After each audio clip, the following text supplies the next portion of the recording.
శ్రీ మండిపల్లి రామప్రసాద్ రెడ్డి గారు, చెల్లా బాబు గారు, సాయి లోకేష్ గారు, పత్రికా మిత్రులకు అందరికీ నమస్కారం.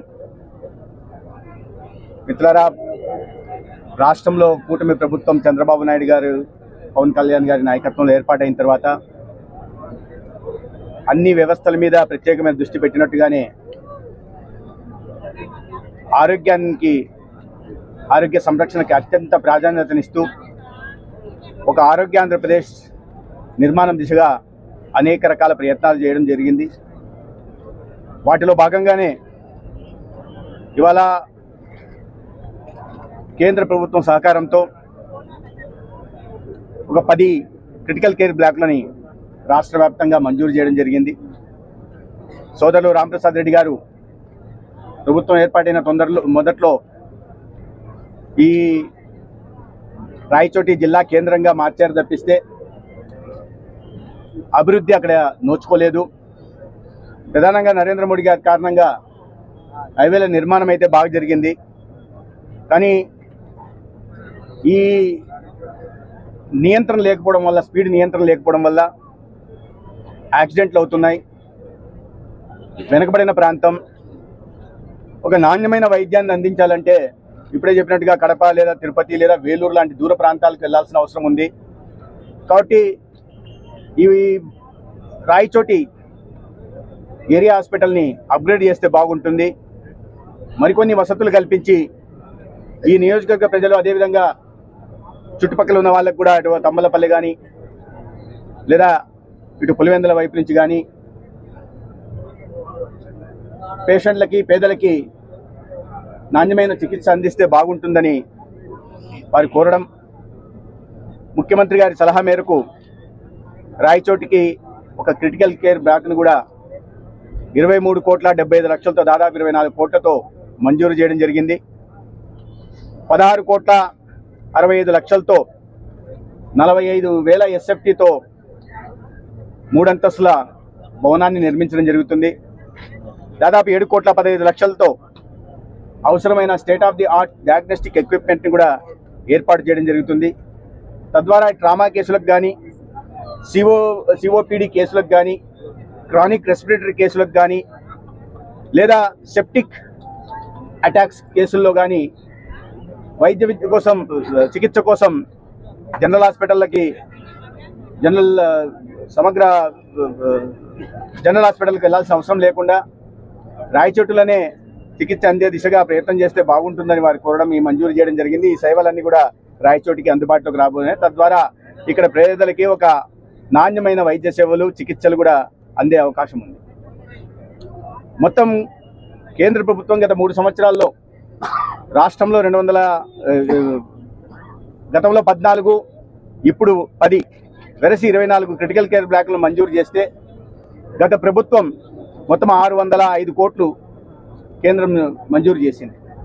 అయితే రాష్ట్రం వాటా ఇవ్వడం కారణంగా ఒక్క క్రిటికల్ కేర్ బ్లాక్ కూడా ఇప్పటిదాకా పూర్తి కాలేదు. గతంలో మంజూరైన 14 కూడా నత్తనడక నడుస్తున్నాయి, కానీ పూర్తి చేసే ప్రయత్నం చేయాలి. ఎటువంటి వివక్ష ఆరోగ్య వ్యవస్థ పట్ల గతంలో ముఖ్యమంత్రిగా పనిచేసిన జగన్మోహన్ రెడ్డి గారు కానీ, ప్రభుత్వం కానీ వహించిందనే విషయాన్ని దీని ద్వారా మనం అర్థం చేసుకోవాల్సి ఉంది. దాదాపు 240 కోట్లు రాష్ట్ర వాటాగా నిధులు ఇవ్వాల్సి ఉండగా 3 సంవత్సరాల్లో కేవలం 38 కోట్లు మాత్రమే ఇచ్చి చేతులు దులుపుకున్నారు. దాని కారణంగా ఎక్కడ వేసిన గొంగలు ఎక్కడే అన్నట్టుగా ఈ ఆసుపత్రి నిర్మాణం ముందుకు సాగలేదు. దానికి కావాల్సిన డయాగ్నోస్టిక్ ఎక్విప్మెంట్ సేకరణ కూడా ముందుకు సాగలేదు. కానీ కూటమి ప్రభుత్వం మొదట్లోనే ముఖ్యమంత్రి గారు సమీక్ష నిర్వహించి వీటినన్నింటినీ పూర్తి చేయాలి, అదనంగా కూడా మళ్ళీ కేంద్రం నుంచి కోరాలంటే అదనంగా 10 క్రిటికల్ కేర్ బ్లాకులు తీసుకొచ్చి గతంలో ఉంటున్న 14 క్రిటికల్ కేర్ బ్లాకులు కూడా పునాది స్థాయిలో నిలిచిపోతే వాటి మీద ప్రధానంగా దృష్టి పెట్టి రాష్ట్రం వాటాని ఇచ్చిన కారణంగా గతంలో మంజూరైన 14 క్రిటికల్ కేర్ బ్లాక్లని ఈ నెల ఒక 6 క్రిటికల్ కేర్ బ్లాకులని మొత్తానికి డిసెంబర్ లోపల మొత్తానికి 14 పూర్తి చేసి ప్రజలకు అందుబాటులోకి నాణ్యమైన వైద్య చికిత్సల్ని తీసుకురాబోతున్నాం. అదేవిధంగా ఇవాళ భూమి పూజ చేసిన క్రిటికల్ కేర్ బ్లాక్ ఏదైతే ఉందో వీటిని 10 నెలల్లో పూర్తి చేస్తాం. వచ్చే నెల ఈ పూర్తవుతున్న వాటికి, అదేవిధంగా ఇప్పుడు భూమి పూజ చేయడానికి కేంద్ర ఆరోగ్య శాఖ మంత్రి శ్రీ జగత్ ప్రకాష్ నడ్డా గారు రాష్ట్రానికి రావడం జరుగుతుంది. ఆ సందర్భంగా వీటిని ప్రారంభోత్సవాలు చేయడం, పూర్తయిన వాటిని ఇప్పుడు భూమి పూజ చేస్తూ కొత్తగా మొదలు పెట్టాల్సిన వాటిని భూమి పూజ కూడా చేయడం జరుగుతుంది. కేవలం ఇది మాత్రమే కాకుండా రాష్ట్రంలో క్యాన్సర్ బారిన రోగులు ఎక్కువ పడుతున్న నేపథ్యంలో గతంలో ప్రభుత్వం విస్మరిస్తే 2022-23 సంవత్సరంలో కొత్తగా 73,000 కేసులు క్యాన్సర్ కేసులు వస్తే దాంట్లో 42,000 మంది ప్రాణాలు కోల్పోయారు. ఇంత తీవ్రత ఉన్న క్యాన్సర్ మీద దృష్టి పెట్టకపోతే ఈ ప్రభుత్వం అధికారంలోకి వచ్చిన తర్వాత దేశంలో ఏ రాష్ట్రంలో లేని విధంగా ఓరల్ క్యాన్సర్కి, బ్రెస్ట్ క్యాన్సర్కి, సర్వైకల్ క్యాన్సర్కి ఉచితంగా స్క్రీనింగ్ పరీక్షలు నిర్వహించి ఈ జీజీహెచ్లలో ప్రివెంటివ్ ఆంకాలజీ యూనిట్లను ప్రారంభించి ఈ సస్పెక్టెడ్ కేసుని, అనుమానాత కేసుల్ని వాటిని కన్ఫర్మేటరీ కేసులుగా తీసుకొచ్చి ఇవాళ వారిని ఆరోగ్య సంరక్షణ ఇచ్చే ప్రాణాలు పోకుండా, కుటుంబాలు ఆర్థికంగా చితికిపోకుండా కాపాడే ప్రయత్నం కూడా ప్రభుత్వం చేస్తూ ఉంది. అయితే దానికి అనుగుణంగా నాణ్యమైన క్యాన్సర్ హాస్పిటళ్లు లేకపోవడంతో వాటిని దృష్టి పెట్టుకున్న సంవత్సరం కాలంలోనే ఎప్పుడో 2018లో కేంద్ర ప్రభుత్వం 120 కోట్లతో మంజూరు చేసిన స్టేట్ క్యాన్సర్ సెంటర్ని కర్నూలులో వీళ్ళు పూర్తిగా నిర్మించకుండా వదిలేస్తే ఈ సంవత్సర కాలంలోనే దాన్ని పూర్తి చేశారు. ఇది కాకుండా విశాఖపట్నం కేజీహెచ్లో కూడా ఒక కాంప్రహెన్సివ్ క్యాన్సర్ సెంటర్ని మొదలుపెట్టాం. కాకినాడలో కూడా ఒక కాంప్రహెన్సివ్ క్యాన్సర్ సెంటర్ని వచ్చే సంవత్సరం మొదలు పెడుతున్నాం. గుంటూరులో లెవెల్ 1 క్యాన్సర్ సెంటర్ని, అతి ఖరీదైన పెట్ స్కానర్ని కానీ లేదా ఇతరత్ర ఇప్పటికే మొదలుపెట్టిన కాంప్రహెన్సివ్ క్యాన్సర్ సెంటర్లలో అతి ఖరీదైన లినాక్ మిషన్లని, సిటీ సిమ్యులేటర్లను కూడా సేకరించి 100 కోట్లు ఖర్చు పెట్టి ఇవాళ వీటిని అన్నిటిని కూడా అందుబాటులో తేవడం వల్ల ఇవాళ అతి ఖరీదైన క్యాన్సర్ చికిత్స కోసం హైదరాబాద్కో, చెన్నైకో, బెంగళూరుకో పోవాల్సిన అవసరం లేకుండా మన రాష్ట్రంలోనే కార్పొరేట్ ఆసుపత్రులకు ధీటుగా అందించే ప్రయత్నం కూటమి ప్రభుత్వం చేసింది. దీన్ని బట్టి క్యాన్సర్ బారిన పడిన వారిని ప్రాథమిక దశలో గుర్తించి వారికి నాణ్యమైన చికిత్సను అందించి ఆ ప్రాణాలు కోల్పోకుండా, ఆ కుటుంబం ఒక వ్యక్తిని కోల్పోకుండా కాపాడుకునే ప్రయత్నం రాష్ట్ర ముఖ్యమంత్రి చంద్రబాబు నాయుడు గారు, ఉప ముఖ్యమంత్రి పవన్ కళ్యాణ్ గారు చేస్తున్నారు. దీనికి సంపూర్ణ సహకారం కేంద్రం నుంచి ఇవాళ ఎన్డీఏ ప్రభుత్వం అందిస్తూ ఉంది. ఈ రకంగా అనేక రకాలుగా చివరికి నిన్న కూడా మాజీ ముఖ్యమంత్రి గారు చెప్తున్నారు, విలేజ్ హెల్త్ క్లినిక్లను పూర్తిగా గాలికి వదిలేశారని విమర్శలు చేస్తున్నారు. ఇవాళ ఒక సంవత్సర కాలంలో తీసుకున్న నిర్ణయాల కారణంగా ఇవాళ ప్రజల్లో ఒక సానుకూల వాతావరణం ఏర్పడింది, స్పందన వస్తోంది. గతంలో కన్నా ఇవాళ ప్రభుత్వ ఆసుపత్రులకి వస్తున్న వారి సంఖ్య పెరుగుతూ ఉంది, ఐపీ సంఖ్య పెరుగుతూ ఉంది. దాదాపు వారి గతంలో ఊకదంపుడు ఉపన్యాసాలు ఇచ్చి జీరో వేకెన్సీ పాలసీ, ఎక్కడ ఖాళీలు లేవంటే మీకు అందరికీ తెలుసు ఇక్కడ ఎలా ఉన్నాయో, పత్రికా మిత్రులు అందరికీ తెలిసి ఎలా ఉండిందో. ఇవాళ 2600కు పైగా వివిధ దశల్లో నియామకాలు చేపట్టి డాక్టర్ల నుంచి కింది స్థాయి ఎఫ్ఎన్ఓ, ఎంఎన్ఓ దాకా నియామకాలు చేపట్టడమే కాకుండా వేల సంఖ్యలో డయాగ్నోస్టిక్ ఎక్విప్మెంట్లను కూడా ఇవాళ ఆసుపత్రులకి సరఫరా చేస్తున్నాం. అదేవిధంగా పెద్ద స్థాయిలో ప్రమోషన్లు కూడా చేపట్టి ఇవాళ వారికి కోరుకున్న చోటికి పంపించి ఎక్కడైతే కొరతలు ఉన్నాయో, గ్యాప్స్ ఉన్నాయో, డాక్టర్ల కొరత ఉందో అక్కడికి కూడా డాక్టర్లను పంపించే ప్రయత్నం చేసి తద్వారా ఒక ఆరోగ్య సంరక్షణ మా ప్రాథమిక బాధ్యత అని సమాజానికి చెప్పే ప్రయత్నం చేస్తున్నాం. ఇవన్నీ కాకుండా దేశంలో ఎక్కడ లేని విధంగా రాష్ట్రంలో కూడా ఏనాడు కనివిని ఎరుగని రీతిలో మొన్ననే చూసాం, కేబినెట్ ఆమోదం కూడా పొందింది.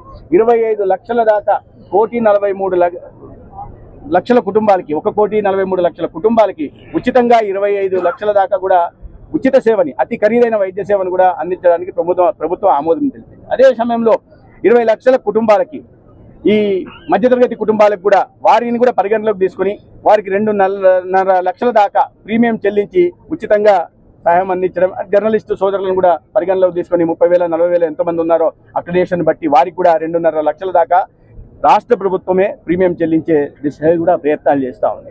ఈ రకంగా ఇన్ని రకాల చర్యలు చేపడుతుంటే జీర్ణించుకోలేని మాజీ ముఖ్యమంత్రి గతంలో మీరు చూశారు, 2019లో గతంలో ఎన్డీఏ ప్రభుత్వం ఉన్నప్పుడు చంద్రబాబు నాయుడు గారి హయాంలో రాయచోటికి ఈ ఏరియా హాస్పిటల్ 50 పడకల నుంచి 100 పడకలు చేస్తే దాన్ని పూర్తి చేయడానికి 50 పడకల అప్గ్రేడేషన్ పూర్తి చేయడానికి 5 సంవత్సరాలు తీసుకొని మొన్న ఎన్నికల ముందు ప్రారంభం చేశారు. 5 సంవత్సరాలు నిధులు మంజూరైన దాన్ని పూర్తి చేయడానికి వాళ్ళు తీసుకున్న అంటే గతంలో ఇక్కడ అధికారంలో ఉన్న పార్టీకి కానీ లేదా ఇక్కడ అధికారం చెలాయించిన ప్రజాప్రతినిధులకు కానీ ఈ ప్రాంత ప్రజల మీద వారి వైద్య సేవలు అందించే విషయం మీద ఏమాత్రం చిత్తశుద్ధి ఉందో మనం అర్థం చేసుకోవాలి. ఒక సంవత్సరం కాలేదు, ఒక 50 పడకల ఆసుపత్రిని తీసుకురాగలేదు. రాబోయే 10 నెలల్లో నేను చెప్పిపోతున్నా, 10 నెలల నుంచి సంవత్సరం లోపల ఈ పూర్తి 45,000 ఎస్ఎఫ్టీ దీన్ని కూడా పూర్తి చేసి ఇవాళ రాంప్రసాద్ రెడ్డి గారికి ఈ ప్రాంత ప్రజల మీద, రాయచోటి నియోజకవర్గ ప్రజల మీద ప్రయత్నం మేము చేస్తాం. ఇవాళ గతం ముఖ్యమంత్రి నిన్న కూడా మాట్లాడారు, పెద్ద సుదీర్ఘమైన ముఖ్యమంత్రి గారు నిన్న బహిరంగ సభలో కూడా చెప్పారు. సత్యకుమార్ సవాల్ ఇచ్చారు, దానికి సమాధానం చెప్పకుండా 4 గోడల మీద కూర్చొని మాట్లాడితే ప్రయోజనం ఏంటి, అసెంబ్లీకి రండి అని. అసెంబ్లీకి రండి, మీరు చెప్తున్న మీ వాదనలో పస ఉందని మీకు అనిపిస్తే, మీరు చెప్తున్న దాంట్లో సత్యమే ఉంటే మీరు అసెంబ్లీకి వస్తే అసెంబ్లీలో చర్చ పెడితే వాస్తవాలు తెలుస్తాయి. నేను 17 కళాశాలలు తెచ్చాను గతంలో రాలేదు అంటే. నరేంద్ర మోడీ గారు అధికారంలోకి వచ్చిన తర్వాత, ప్రధానమంత్రి అయిన తర్వాత విద్య మీద ప్రధానంగా దృష్టి పెట్టి దేశవ్యాప్తంగా మెడికల్ కాలేజీల సంఖ్యని 380 నుంచి 780కి తీసుకెళ్లడం జరిగింది. దాని కారణంగా ఆంధ్రప్రదేశ్ కూడా 17 మెడికల్ కళాశాలలు మంజూరైతే వాటిని పూర్తి చేయకుండా 5 సంవత్సరాల పాటు నిద్రపోయి ఒక్కటంటే ఒక కళాశాలను కూడా పూర్తి చేయకుండా ఇవాళ తప్పని పరిస్థితులు కేంద్రం నబార్డ్ నుంచి నిధులు రావడానికి అవకాశం ఉంది, దాని దారి మళ్ళిచ్చారు. శాస్కీ కింద నిధులు వస్తే దాని దారి మళ్ళిచ్చారు. సెంట్రల్లీ స్పాన్సర్ స్కీమ్ కింద వచ్చిన నిధులు మాత్రమే ఖర్చు పెట్టారు, కానీ రాష్ట్ర ఖజానా నుంచి ఒక్క పైసా ఖర్చు పెట్టకుండా, ఒక్క కళాశాలను కూడా పూర్తి చేయకుండా పునాదుల స్థాయిలోనే వదిలేసి, మొండిగోడుల స్థాయిలోనే వదిలేసి వాళ్ళ నాణ్యమైన వైద్య విద్యను విద్యార్థులకు అందించమంటే ఎలా సాధ్యమవుతుందో ఆయన విజ్ఞతగా వదిలేస్తున్నా. ఒక్క పులివెందుల తప్ప, పులివెందుల్లో మాత్రం దాదాపు 77 నుంచి 78% భవన నిర్మాణ కార్యక్రమం పూర్తి చేశారు. ఎక్విప్మెంట్లు పెట్టలే. ఇవాళ నేను పులివెందుల పై నుంచే వచ్చా, ముందున్న భవనాలు చూపించారు కానీ వెనకల పూర్తిగాని భవనాలని చూపించే ప్రయత్నం చేయాలి. అదే సమయంలో ఆదోని కానీ, మార్కాపురం కానీ, మదనపల్లి కానీ ఈ భవనాలను కూడా చూపించింటే బాగుండేది. అడ్మినిస్ట్రేటివ్ శాంక్షన్ 4,475 కోట్ల నుంచి 575 కోట్లకు ఉంటే అక్కడ అరకొరగా కేవలం 45 కోట్లు, 46 కోట్లు, 50 కోట్లు మాత్రమే ఖర్చు పెట్టి నేను మెడికల్ కళాశాలను పూర్తి చేశా అంటారు. అది కూడా కేంద్రం నాబార్డు నుంచి రుణం వస్తే 8,450 కోట్లు ఖర్చు పెట్టాల్సి వస్తే కేవలం గత 5 సంవత్సరాల్లో ఖర్చు పెట్టింది ఎంతయ్యా అంటే 1,451 కోట్లు. దాంట్లో కూడా మొత్తం కేంద్ర ప్రభుత్వం నుంచి వాటా వచ్చింది. నువ్వు రాష్ట్రం నుంచి ఎంత పెట్టావో చెప్పవయ్యా అంటే ఆ మాట చెప్పకుండా నేను కళాశాలలు నిర్మిస్తే ఎక్కడ పోయాయి? గాలిలో ఎగిరిపోయాయా? నిర్మించింటే అక్కడ ఉండాలి కదా. పాలకొల్లలో మన పునాదులు మాత్రమే ఎందుకున్నాయి? నర్సీపట్నంలో పునాదులు మాత్రమే ఎందుకున్నాయి? బాపట్లలో కాలేజ్ ఎందుకు మొదలు కాలేదు? పార్వతీపురంలో అసలు మీరు టెండర్ కూడా పిలవలేదు కదా. మేము నిర్మించేసామని అబద్ధాలు చెప్తున్నారు. అందుకే సవాల్ చూద్దాం ఎక్కడ నిర్మించారో చూపించండి మాకు. భవనాలు అయితే ఎగిరిపోవు కదా. మీరు ఉత్తుత్తి పట్టణాలు నొక్కి గతంలో చెప్పినామంటే ఎగిరిపోతాయి, సరే.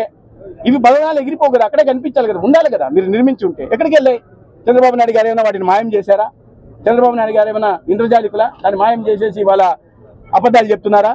నిజం ఎవరు చెప్తున్నారో అబద్ధం ఎవరు చెప్తున్నారో ప్రజలకు తెలియాలంటే మీరు అసెంబ్లీకి వచ్చి ఇది పెట్టాలి. ఒక పులివెందులు తప్ప మిగతా చోట ఎక్కడ కూడా భవనాలు నిర్మాణం చేసే పని చేయలేదు. అందుకనే మేము ఇవాళ నాణ్యమైన వైద్య విద్యని ఎటువంటి విద్యార్థులకు ఇబ్బంది లేకుండా, వైద్య సేవల్ని పేదలకు ఇబ్బంది లేకుండా పీపీపీ మోడ్లో యాజమాన్య హక్కులు ప్రభుత్వం దగ్గరే ఉంచుకొని ఫైనాన్స్ బిల్డ్ ఆపరేట్ ట్రాన్స్ఫర్ పేరుతో ప్రైవేట్ ప్లేయర్లకి 33 సంవత్సరాల పాటు లీజ్ పీరియడ్ ఇచ్చి దాంట్లో నాణ్యమైన భవన నిర్మాణాలు, మా నాణ్యతకు తగినట్టుగా భవన నిర్మాణాలు చేసి, మా నాణ్యతకు తగినట్టుగా వైద్య విద్యను బోధించి, మా నాణ్యతకు తగినట్టుగా ఫ్యాకల్టీని నియామకం చేసి, మా నాణ్యతకు తగినట్టుగా పేదలకు వైద్య చికిత్సలు అందించాలని ప్రామాణికంగా పెట్టాం. దాంట్లోనే టెండర్ డాక్యుమెంట్లు కూడా వివరాలన్నీ చెప్పడం జరిగింది. ఆయన ప్రైవేటుకు దారాదత్తం ఎక్కడ చేస్తున్నాం? యాజమాన్య హక్కులు ప్రభుత్వం దగ్గర ఉంటాయి. 33 సంవత్సరాల తర్వాత ఇంత పెద్ద ఎత్తున ఖర్చు పెట్టిన తర్వాత వాటిని అన్నింటినీ మళ్ళీ ప్రభుత్వం ఆధీనంలోకి వస్తుంది. ప్రైవేట్ అనేది ఎక్కడ ఉంటుంది? ఎవరైనా ఒక ఇల్లు బాడికి ఇస్తే రాయచోటులో 2 ఏళ్ళకి బాడికి ఇచ్చారనుకోండి, ప్రైవేట్ దారాదత్తం చేసినట్ట, ప్రైవేట్కి ఇచ్చేసినట్ట. 2 సంవత్సరాల తర్వాత మళ్ళీ యజమాని ఈయనే ఉంటాడు కదా, బాడికి కూడా వస్తుంది. ఇవి చేస్తుంటే దీన్ని ప్రజల్లోకి ఎవరికి ప్రైవేట్కి ఇచ్చే ప్రయత్నం చేస్తున్నారు, దారాదత్తం చేసే వాళ్ళు ఉన్నారు, అన్ని మగులకు ఇవ్వాలని ప్రయత్నం చేస్తున్నారు అని మరీ ఎంతగా బరి తగ్గించారంటే, మీరు 5 ఏళ్లలో ఏమీ చేయకుండా వదిలేస్తే ఇవాళ దాని మీద ప్రత్యేకమైన దృష్టి పెట్టి కూటమి ప్రభుత్వం ఆ కాలేజీల నిర్మాణం పూర్తి చేసి రాబోయే 26-27 విద్యా సంవత్సరానికి పులివెందుల, మదనపల్లి, మార్కాపురం, ఆదోని కళాశాలను పూర్తి చేసి వైద్య కళాశాలను మొదలు పెడతాం. 150 సీట్లు ఒక్కొక్క కాలేజీలోకి వస్తాం. దాని తర్వాత 27-28 విద్యా సంవత్సరానికి మిగిలిన 7 కాలేజీలను కూడా పూర్తి బాపట్ల కానీ, పాలకొల్లు కానీ, అమలాపురం కానీ, పార్వతీపురం కానీ, నర్సీపట్నం కానీ వీటిని పూర్తి చేసే లక్ష్యం కూడా మేము పెట్టుకున్నాం. వీటిని ఇప్పుడు నిన్న బెదిరిస్తున్నాడు. ఆయన ఎంత బరిదగిచ్చారంటే బెదిరిస్తున్నాడు, మీరు టెండర్లు పార్టిసిపేట్ చేయకండి, టెండర్లు పార్టిసిపేట్ చేస్తే నేను రద్దు చేస్తానని. ఎవరు ఏదైనా రాష్ట్రం ఏమైనా అబ్బా సొత్తా ఇష్టం వచ్చినట్టు మీరు టెండర్లు రద్దు చేస్తాము మీకు ఎవరికి బెదిరించడానికి? మేము కళాశాలలు మీరు నిర్మించలేకపోయారు, మేము నిర్మించి పూర్తి చేసి వైద్య విద్యను అందిస్తుంటే ఇవాళ ఆ వైద్య అంటే మీరు బెదిరిస్తే వాళ్ళు రాకపోతే ఎవరు నష్టపోతారు? ఈ రాష్ట్రంలోని వైద్య విద్యను అభ్యసించాలనే పేద విద్యార్థులకు కాదా నష్టం జరిగేది? ఈ రాష్ట్రంలో ఇంకా డాక్టర్ల కొరత చాలా స్థాయిలో ఉంది. రోగులకు సరైన చికిత్సలు అందడం లేదు. ఇంకా ఆ స్థాయిలో డాక్టర్లు లేకపోవడం వల్ల కొరత ఉంది. దానివల్ల పేదలకు నష్టం కాదా? నాణ్యమైన వైద్య చికిత్సలకు అంతరాయం కలగదా? ఆటంకం కలగదా? అంటే ఎవరిని బెదిరిస్తున్నారు? మీరు ఏం చేయాలనుకుంటున్నారు? అదే ముఖ్యమంత్రిగా పనిచేసిన 5 సంవత్సరాలు ముఖ్యమంత్రిగా పనిచేసిన వ్యక్తి ఈ రాష్ట్రంలో పెట్టుబడులు వస్తున్నాయి, ఈ రాష్ట్రంలో విద్యా సంస్థలు వస్తుంటే రాకూడదు, ఎవరు రాకూడదు అంటున్నాడంటే, బెదిరిస్తున్నాడంటే ఏ రకమైన మానసిక స్థితిలో ఉన్నారో కూడా అర్థం చేసుకోవాల్సిన అవసరం. అందుకనే నేను చెప్తున్నా, ఇంకా అనేక విషయాల మీద మాట్లాడదాం. ఈ ఆరోగ్యశ్రీ కింద, ఎన్టీఆర్ వైద్య సేవ కింద మేము ఇస్తున్న యూనివర్సల్ హెల్త్ పాలసీ మీద కూడా మాట్లాడదామంటే చర్చకు రండి. మీరు అసెంబ్లీకి రానని మీరు స్పష్టంగా చెప్తున్నారు. బయట ఎక్కడన్నా చర్చ పెట్టండి. అసెంబ్లీకి మీరు రాలేరు. మండలిలో మీ సభ్యులు ఉన్నారు కదా, అక్కడ చర్చ పెట్టండి. మీరు ఏదైతే ఫోటోలు నిన్న చూపించారో, వీడియోలు మీ 4 గోడల మధ్య చూసుకొని మీకు నచ్చిన పత్రికలను పిలుచుకొని చూపించుకున్నారో టీవీలను పెట్టి, అది అక్కడ కూడా పెట్టండి, చూద్దాం. వాస్తవాలు తెలియాలి, ప్రజలకు తెలియాల్సిన అవసరం ఉంది. మిత్రులారా, ఇటువంటి మానసిక స్థితి రాష్ట్రానికి పెట్టుబడులు రాకుండా వరల్డ్ బ్యాంక్కి, IMFలకి మెయిల్లు, ఉత్తరాలు రాస్తున్నారు. ఇవాళ మేము కళాశాలలు పూర్తి చేసి నాణ్యమైన వైద్య విద్యను అందించాలని ప్రయత్నం చేస్తుంటే బెదిరిస్తున్నారు. ఎవరు రావడానికి లేదు, ఏ కాంట్రాక్టర్ రావడానికి లేదు, ఎవరు మెడికల్ కళాశాల అయితే భయపడే వాళ్ళు ఎవరూ లేరు. ఇటువంటి టాటాకు చప్పుళ్ళకి భయపడడానికి ప్రభుత్వం అయితే అసలు భయపడే ప్రసక్తే లేదు. లెక్కలోకి కూడా తీసుకోము. కానీ ప్రైవేట్ వాళ్ళు కూడా ఎవరు భయపడే. ఈ రోజు ఉదయం నుంచి నాకు ఇద్దరు, సార్ ఈ టెండర్లు ఎప్పుడు పిలుస్తున్నారు, మేము వచ్చి పార్టిసిపేట్ చేయాలి, ఇలా స్పందన ఉంటుంది. కాబట్టి ఈ సమాజం పట్ల చిత్తశుద్ధి, విద్యార్థులకి నాణ్యమైన వైద్య విద్యను అందించాలని, పేదలకి నాణ్యమైన వైద్య చికిత్సలను అందించాలని సమాజ హితం కోరుకునే వాళ్ళు, రాష్ట్ర అభివృద్ధి కోరుకునే వాళ్ళు ఈ కూటమి ప్రభుత్వం అండగా ఉంటున్నారు. అటువంటి ఇబ్బందులు ఏం లేవు. ఈ రాష్ట్రం ప్రజలు కోరుకున్న విధంగా ఒక నాణ్యమైన వైద్య విద్యని, నాణ్యమైన వైద్య సేవలను అందించి ఒక ఆరోగ్య ఆంధ్రప్రదేశ్ నిర్మిస్తాం.